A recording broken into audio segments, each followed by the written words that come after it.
अस्सलाम वालेकुम, मैं हूं अरशद अमीद और आप लोग देख रहे हैं अरशद अमीद ऑनलाइन यूट्यूब चैनल।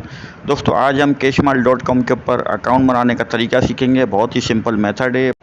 अच्छा, मैं बताता चलूँ, जिन दोस्तों को ये पता नहीं है कि cashmal.com वेबसाइट किस चीज़ के लिए है, तो मैं एक बार फिर रिपीट कर देता हूँ अपने न्यू दोस्तों के लिए कि ये आपके डॉलर्स को लोकल करेंसी में कन्वर्ट करने के काम आती है। जैसे कि पाकिस्तान में परफेक्ट मनी से अगर आपको डॉलर रिसीव करने हैं तो आप पहले cashmal.com वेबसाइट के ज़रिए वहाँ भेज के अपनी लोकल करेंसी में रिसीव कर सकते हैं। जब चाहे आपको ईजी पैसा में भेजने हो या जैस कैश में या फिर आपको अपने बैंक अकाउंट में। वैसे तो बहुत सारी वेबसाइट इस तरह की सर्विस फराहम करती हैं, कुछ चार्जेस लेती हैं, ये भी चार्जेस लेती हैं थोड़ी सी। मैंने पर्सनली इसको यूज़ करके देखा है, इसका रिज़ल्ट काफ़ी बेहतर लगा मुझे, तो मैंने सोचा आप दोस्तों के साथ इसको शेयर कर दिया जाए। तो चलते हैं अपनी वीडियो की जानिब और देखते हैं किस तरीके से हम अपना अकाउंट रजिस्टर करते हैं। यहाँ से हम आ जाएंगे वेबसाइट के ऊपर। इसका कुछ इस तरह का इंटरफेस है। यहाँ पर आपको लिखा हुआ नज़र आ रहा होगा रजिस्टर नाउ, तो मैंने इसको रजिस्टर कर दिया है। यहाँ पर हम इसको फिल करेंगे, फुल नेम देंगे अपना।